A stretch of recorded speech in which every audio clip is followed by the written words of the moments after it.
बहुजन समाज की हर खबर पाने के लिए सब्सक्राइब करें अम्बेडकर पीपल्स वॉइस और बेल आइकन दबाएं। धन्यवाद सभापति महोदय जी।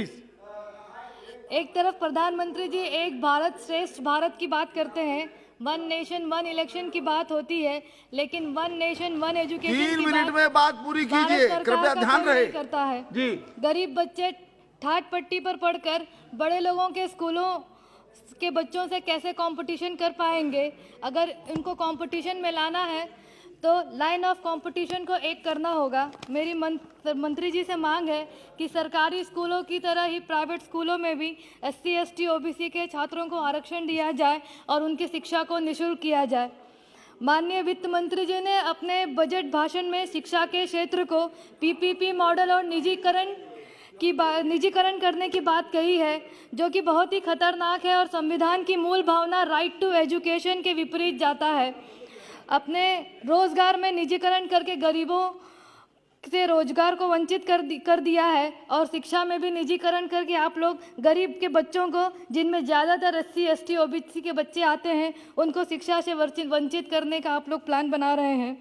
इस साल आम बजट में सरकार ने शिक्षा बजट को लगभग 6,000 करोड़ रुपए की कमी की है।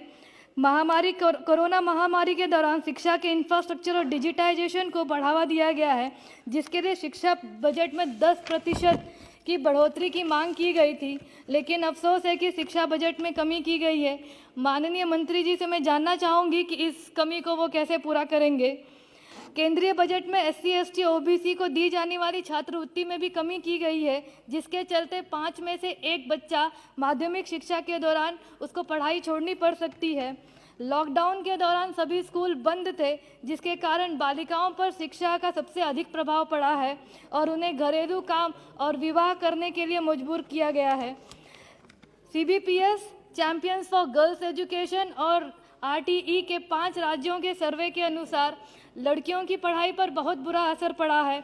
घर पर कंप्यूटर की पर्याप्त संख्या और मोबाइल न होने के कारण ऑनलाइन पढ़ाई के लिए लड़कों को लड़कियों से ज़्यादा प्राथमिकता दी गई है, जिससे लड़कियों में पढ़ाई छूटने का डर शामिल हो गया है। सरकार ने SC ST और OBC के छात्रवृत्ति और क्षतिपूर्ति के बजट को कमी की है। 2020-21 में कोरोना के दौरान कई बच्चों ने छात्रवृत्ति का आवेदन नहीं किया है और जो किया है उनको अभी तक छात्रवृत्ति नहीं मिल पाई है। मेरा माननीय मंत्री जी से अनुरोध है कि इस छात्रवृत्ति को वो जल्द से जल्द प्रदान करने का कृपा करें।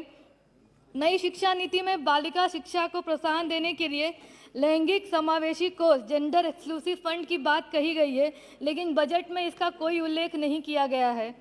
मेरी सभापति महोदय, BHU और देश के अन्य विश्वविद्यालयों में SC OBC और ST के शिक्षकों की कई रिक्त पद खाली पड़े हैं, लेकिन कोई ना कोई कारण देकर उन प्रोफेसरों की भर्ती नहीं हो रही है।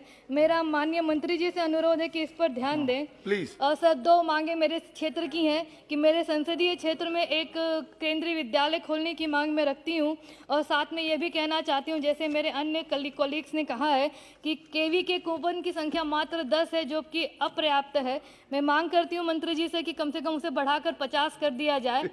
और मेरा संसदीय क्षेत्र अनुसूचित जाति बाहुल्य क्षेत्र है, वहाँ पर गरीब छात्रों की बाबू जगजीवन राम छात्र आवास की मांग काफ़ी दिनों से है। मेरी सरकार से मांग है कि इस मांग को भी जल्द से जल्द पूरा किया जाए। आपने मुझे बोलने का अवसर दिया, इसके लिए